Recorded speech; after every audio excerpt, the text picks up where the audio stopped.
this is Karen and welcome to another Easter box making special with dolallycrafts. These are the boxes we're making today, and as you can see, once again I'm using some of the soon to be retiring colours. We have Watermelon Wonder. Ooh, we've got a bling that's decided to move on the Cucumber Crush.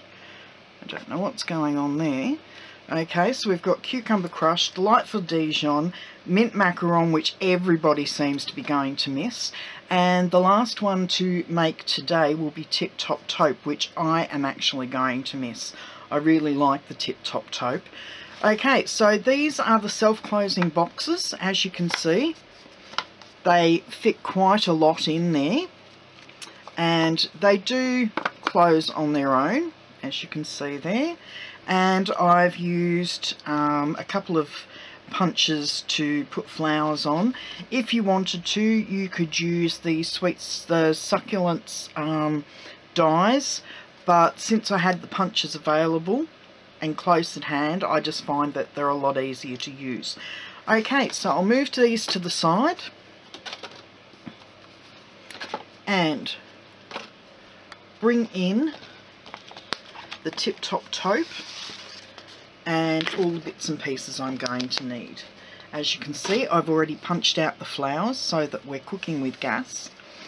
Now, I've already cut out the paper, which is the Tip Top Taupe background DSP, and I've actually already scored it. I don't know if you can make this out, but the paper measures 8.5 inches by 7 inches, and the scoring down the side here, I'm not going to press very heavy at all, but you go at 2 inches down one side of the 7 inch, and then you turn it so that you've got the 8.5 inches across, and you score it at 4 inches and then at 8 inches.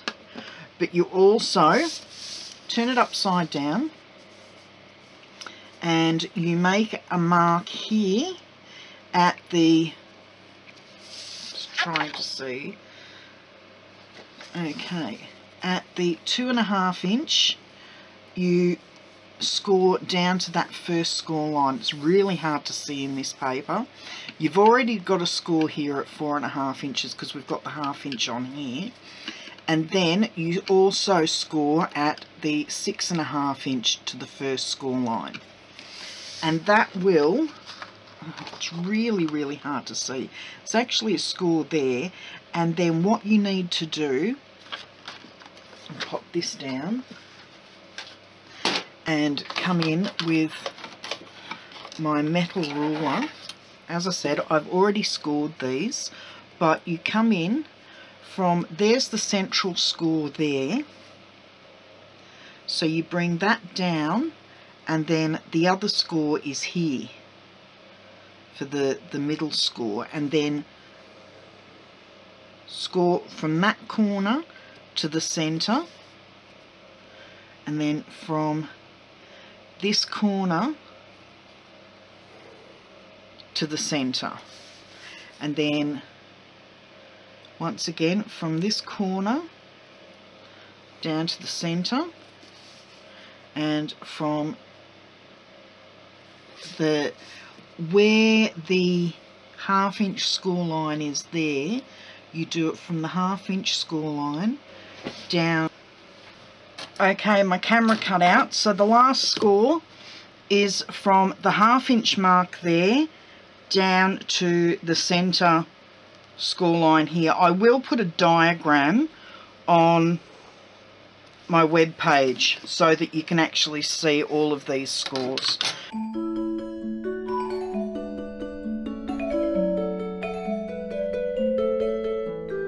Okay, and now all we do is come in and just burnish with your finger. Because it's paper, it's not as forgiving as the cardstock is. So we have a score there and a score there, And then we have these score lines here. So as I said, just use your fingers to burnish those score marks. Okay, so I'm back again. No end of problems with the camera.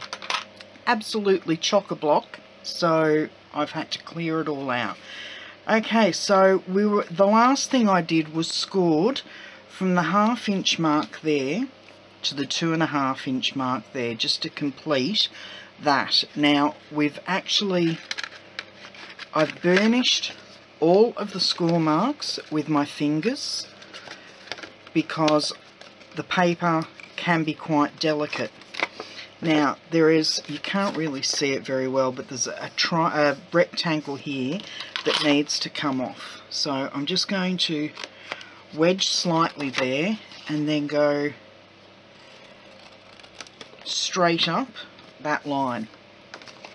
Now all we need to do now is go up each of these 2-inch scores at the bottom to that first, or the only score line that goes crossways. And there we go. That's all of those. They've all been burnished with my fingers. Okay, so we'll flip this over, and because it's only paper, we can use the snail down the side there.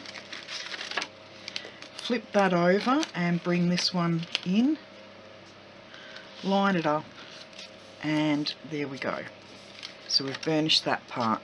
The box, believe it or not, is almost together. This is the back, so these two will be the front, and they'll be the last ones to go down. So I'm just going to put some glue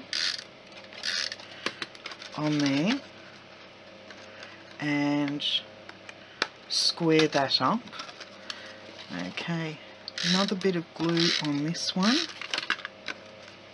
and square that one up, and then lastly glue on this one and we'll square that one up, and there we go. The box is ready.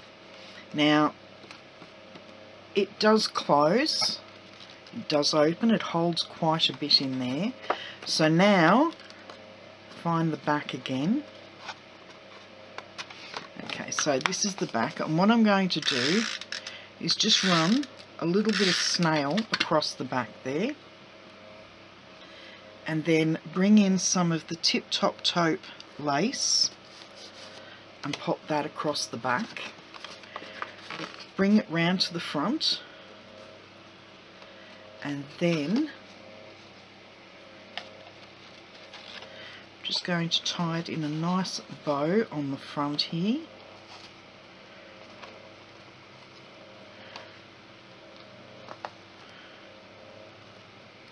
This is where the fun begins, trying to tie bows. There we go.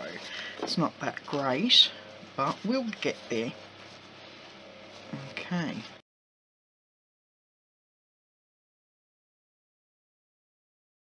Okay, just neaten these two tails up, like so. And there's the bow on the front. Now, for the flowers, what we do, curve each of the individual petals up on the large flower, and then on the pansy like so, and the petite petal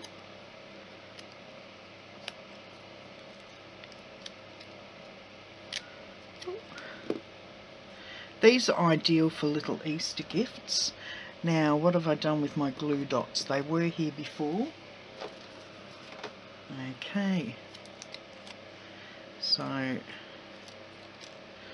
on the back of the petite petal, and then straight into the middle of the pansy, like so, and then the pansy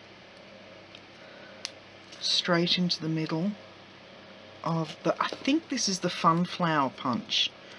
It's retired now, I can't remember the name of it. I think it was the Fun Flower Punch though. Another glue dot in the middle of that, and then that just goes like that. And then the last thing we have to do is bring in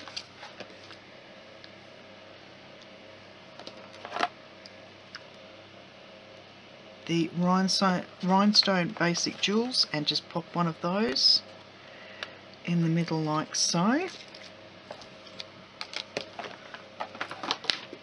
and just fluff up the petals again like so, and there we go. Another Easter gift container.